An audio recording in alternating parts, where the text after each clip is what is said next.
అవమానమును నిర్లక్ష్యపరచడం నేర్చుకోవాలి.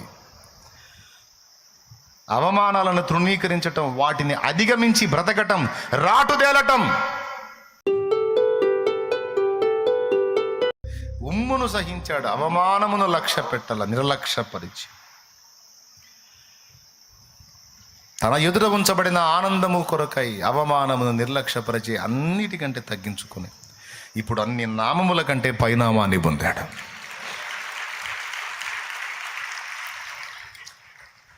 కాబట్టి నీవు ఈరోజు ఎదురైన అవమానాన్నే చూస్తున్నావు, కానీ రేపు దేవుడు నిన్ను ఘనపరచబోతున్న సంగతి నువ్వు ఎందుకు దృష్టించవు? నువ్వు లక్ష్య పెట్టాల్సింది, దృష్టించాల్సింది మాయ్ నిద్రముఖమా, జాగ్రత్తగా విను. నిద్ర పోవట్లేదులే, పోతాయని అనుమానంతో చెప్తున్నా బాయ్. నువ్వు కూడా ఈరోజు నువ్వు ఎదుర్కొంటున్న అవమానకరమైన పరిస్థితులను నీవు నిర్లక్ష్యపరిచి నా దేవుడు నీకు ఇవ్వబోతున్న ఘనమైన భవిష్యత్తు మీద దృష్టి పెట్టు. ఏం భయపడవాకు, కృంగిపోవాకు, నిరాశకు తాపివ్వవా. ఎన్నైనా రాని అవమానాలు రాని, అవన్నీ నిన్ను రెచ్చగొట్టని, అంతేగాని కృంగదీయడానికి ఛాన్స్ ఇవ్వద్దు. కొంచెం మెత్తబడ్డావా వాడు వేట మొదలు పెడతాడు. ఒక అవమానానికి నువ్వు బలహీనపడ్డావంటే, ఒక అవమానానికి నువ్వు జడిసావంటే ఇక అన్నీ అయ్యే వచ్చేటట్టు చేస్తాడు వాడు. ఆహా కొద్దిగా లొంగాడండి, ఇక వదిలిపెట్టకూడదు, కాస్త లొంగిందండి ఈ పాయింట్లో, ఇంక వదిలిపెట్టకూడదు, ఇంకా లేవకుండా తొక్కాలని పదే పదే అయ్యే ఎదురయ్యేటట్టు చేసి నీ మనసును కకావికలం చేసి నిన్ను అడుగు కూర్చోబెడతాడు. కాబట్టి నువ్వు అలాంటి కృంగుబాటుకు ఎడమియొద్దు. క్లియర్గా అర్థమైందా? రైట్, అయిపోయింది. మొట్టమొదటిది ఏంటిది? ఫస్ట్ది వాడు ఉపయోగించేది నక్క దూకితే గోడబడిద్దంట. నెహెమ్యాని వెటకారం చూడవాళ్ళు. నక్క దూకితే గోడబడిద్దంట, అట్లాంటి గోడరా వీళ్ళు కట్టేదని ఎటకారం. ఈరోజు సువార్త ప్రకటిస్తున్న సువార్థికులు కావచ్చు, సేవకులను కావచ్చు, పని చేసేవాళ్ళు చేస్తూ ఉంటే ఊర కుక్కలాగా మొరిగే కుక్కలని మొరుగుతూనే ఉంటాయి. ఇక వాడికి అదే పని.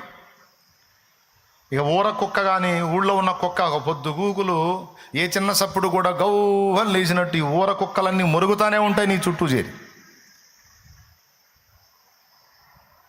కుక్కలను పట్టించుకుంటే నువ్వు కూడా కుక్క జాతికి చెందిన వాడివి, చెందిన దాన్ని అవుతావు. కుక్కల మొరుగుళ్ళు వదిలేసి ఏనుగులాగా గంభీరంగా సాగిపోప్పుడు నువ్వు ఏనుగు అవుతావు. అరిసిన కుక్క కల్లా ఆగిద్దా ఏనుగు? అరిసిన కుక్క కల్లా ఆన్సర్ చేసిద్దా ఏనుగు? అడ్డమైన కుక్కలని నా వెంటే పడ్డ ఏడాడు కుక్కలని ఏందే నీ గోలా, ఏం చెప్పు అని ఆగిద్దా ఏనుగు? ఏనుగు గంభీరంగా సాగిపోతూ ఉంటుంది. ఇక దానికి మండి ఏ కుక్క అన్న అందుబాటులోకి వచ్చిందా, తొండంతో పట్టిందంటే ఇక గిరగిరా గిరగిరా గిరగిరా తిప్పి నేలకేసి కొట్టిందంటే 3 రోజులు స్పృహ రాదు కుక్కకి. స్పృహ రాకపోవటం సంగతి అక్కడ పెట్టి చచ్చిపోయిద్ది. ఊళ్ళో ఉండి తొండంతో పట్టి ఇసిరిందంటే ఊరు బయట పోయి పడిద్ది. అది బతికిందో సచ్చిందో కూడా తెలియదు ఇక ఎవడికి. ఏనుగు ఎక్కడ, కుక్క ఎక్కడ? కాబట్టి అరిచిన ప్రతి కుక్కకి నువ్వు ఆన్సర్ చేయాల్సిన అవసరంలా. కుక్క పని ఏంది చెప్పండి? కుక్క ఏమన్నా గర్జించిద్దా? కుక్క ఏమన్నా గాంటించి? దాని పని మొరగటమే, దాని పని బతుకంతా దాని బతుకు. అది జాతి కదా. లాజిక్ లేని మొరుగుళ్ళన్నీ మొరుగుతుంటాయి కుక్కలు. ఆ పక్క సౌండ్ వినపడితే చాలు ఇది గవ్వని. ఎందుకు అరుస్తున్నావు? ఎందుకంటే దీనికి లాజిక్ తెలియదు. ఏమో సార్ నా జాతి ధరిసింది నేను అరుస్తున్నానంట. దేవునికి స్తోత్రం కలుగునుగా. హల్లెలూయా. కాదండి, మొరిగే ప్రతి కుక్కకు నువ్వు ఆన్సర్ చేయాలా? నీ విలువేందో, నీకు దేవుడిచ్చిన కృప ఏందో, నీ గొప్పతనం ఏందో నీ సృష్టికర్తకు తెలుసు, నీకు తెలుసు, నీ దగ్గర అనుభవాలు పొందిన వాళ్ళకి తెలుసు. కుక్కలకేం తెలుసు? కుక్కలకు తెలిసింది ఒకటే, నిన్ను అవమానపరిచే విధంగా మొరగటమే. గుర్తుపెట్టుకో. కుక్క మొరుగుతున్నందువలననే ఊళ్ళో ఉన్న జనమంతా ఏనుగు దగ్గరకు వస్తారు. అది స్పెషల్ ఇక్కడ. అవి ఎంత మురిగితే అంత మంచిది. నాకు అవి సైలెంట్గా ఉన్నాయి అనుకో, వీధిలోకి ఏనుగు వచ్చిందని ఎవడికి తెలియదు. ప్రతి దానిలో కూడా పాజిటివ్ నెగిటివ్ 2 ఉంటాయండి. మనం తీసుకునే దాన్ని బట్టి ఉంటుంది. వాడు మన మనసుకి నెగిటివ్ పంపిస్తూ ఉంటాడు. అయిగా తీసుకోవాల్సింది ప్రతి కీడు వెనక ఒక మేలును వెతుక్కోవటం మనం నేర్చుకోవాలి.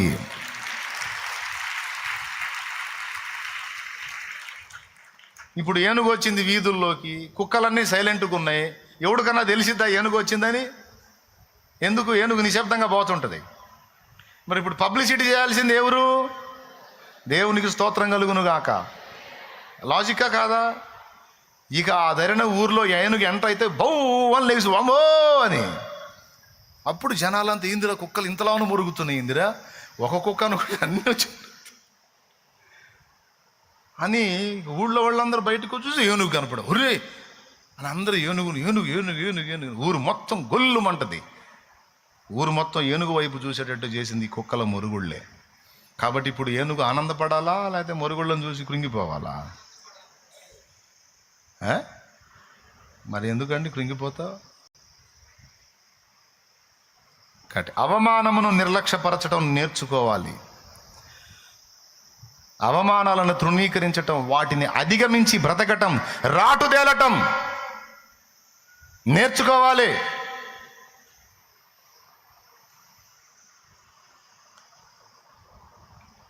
దేవుడు మన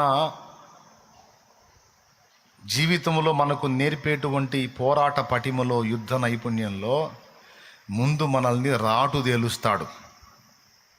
దేవుడే అనుమతిస్తాడు కొన్నిటిని. అవన్నీ మనకు తగిలేటట్టు చేసి ముందు మనల్ని గట్టిపరుస్తాడు. కొంతమంది ఎంత సున్నితంగా ఉంటారంటే ఇంత మాట పడలేరు. ఒక్క మాట ఎదురైందంటే ఇక ఎందుకు నేను బతకాలి, ఇంకెందుకు నేను బాగోవారిని. దరిద్రం, ఎంత దరిద్రం ఇది. కాబట్టి నువ్వు ఎంత సున్నితంగా ఉంటే అంత కోటింగ్ ఉంటుంది నీకు. ఎందుకంటే యుద్ధంలో పోరాడేవాడు సున్నితంగా, మెత్తగా, నాజూగ్గా ఉండేదానికి లేదు. సంపుడు సచ్చుడు అన్నట్టు రాటు తేలిన వాడే గెలుపు పొందగలుగుతాడు. రాటు తేలాలి, రాటు తేలాలి, రాటు తేలాలి. నాకు అనిపించింది అంత పెద్ద మాటలు అంటే వాళ్ళన్నా అంత ఈజీగా దులిపేశాడు ఏందా దావీదు అనిపించింది. అది ఎలా దావీదుకు సాధ్యమైందంటే దావీదుకు అవి పట్టడం కొత్త కాదు. అది అర్థమైందా?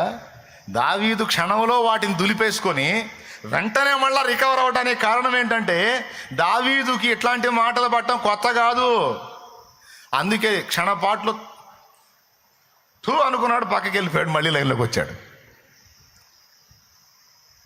ఎందుకంటే వాళ్ళ పెద్దన్న ఫస్ట్ నుంచి తిట్టేవాడే. ఈ తిట్లు తిని తిని తిని తిని తిని రాటు తేలిపోయాడు. మనల్ని కూడా దేవుడు అంతే రాటు తేలుస్తాడు. నువ్వు ఎంత సున్నితంగా ఉంటే అంత ఒత్తిళ్ళు నీకు ఎదురయ్యేటట్టుగా దేవుడు అనుమతిస్తాడు. పక్క ఏంది ప్రభా నాకే అన్ని కట్టకట్టుకొని వస్తున్నాయి అంటే దేవుడు చెబుతాడు, మరి సెన్సిటివ్ అయ్యావమ్మా నువ్వు, మరి సున్నితం ఎక్కువైంది ఆయన నీకు, అందుకని కొద్దిగా కొంచెం నేను కోటింగ్లో కాస్త ఉంచాల్సి వచ్చింది, నేను గట్టిపరుస్తానికి, లేకపోతే మరీ దరిద్రంగా తయారయ్యావు నువ్వు. అసలు ఒక్కళ్ళు కూడా నిన్ను ఒక మాట అనొద్దంటే అదే నన్నే అంటే నిన్ను అనరా? ఈ సమాజంలో, ఈ భూప్రపంచంలో అందరికీ నేనే నచ్చనప్పుడు నువ్వెట్ట నచ్చుతావురా నిద్రమోహోడా? ఈ ప్రపంచంలో అందరికీ నేను నచ్చనప్పుడు, దేవుణ్ణైనా నేనే నచ్చనప్పుడు నువ్వెట్లా నచ్చుతావు నిద్రమోహం దానా? ప్రతి జనములోనూ ఒక వర్గం, నిన్ను వ్యతిరేకించే వర్గం ఉంటుంది, నిన్ను ద్వేషించే వర్గం ఉంటుంది, నిన్ను నలుగురిలో ఆరడపరచాలని ఎదురు చూసే వర్గం ఉంటుంది. నాకే ఉన్నప్పుడు నీకుండదా? దేవుణ్ణైనా నేను ఏ పాపం లేని నాకే ఉన్నప్పుడు తట్టెడు పాపాలు అనుభవించిన నీకుండదా? నీ తెలివి తక్కువతనం ఏంటంటే ఎవరు నన్ను ఏమనొద్దు, అందరూ మెచ్చుకోవాలి, అందరూ భజన చేయాలి, అందరూ ఆకాశంగా. ఓరి నీ తెలివి ఏందది? ఏమయ్యా నిజమా కాదా? అందరికీ నచ్చుతామా మనం? ఏసయ్య నచ్చలా? ఏసయ్య కాడి గొప్పవాడివో గొప్పదానివా నువ్వు? ఆయనే నచ్చినప్పుడు నువ్వు ఎట్లా నచ్చుతావు? కాబట్టి మెంటల్గా ప్రిపేర్ అయి ఉండాలి. నువ్వు ఎంత జాగ్రత్తగా బ్రతికినా, ఎంత నిజాయితీగా బ్రతికినా, ఎంత నీతిగా బ్రతికినా, ఎంత ప్రేమగా బ్రతికినా ఒక వర్గం ఎప్పుడు నిన్ను ద్వేషిస్తానే ఉంటుంది. దాన్ని కూడా నీ మనసు సిద్ధపరచుకొని ఉండాలి. అది విషయం. కొడగాడి ఎందుకు మరి చచ్చు దెబ్బలు? చేతులు కూడా కఠినపరచబడి ఉండాలి. దేవునికి స్తోత్రం కలుగునుగాక.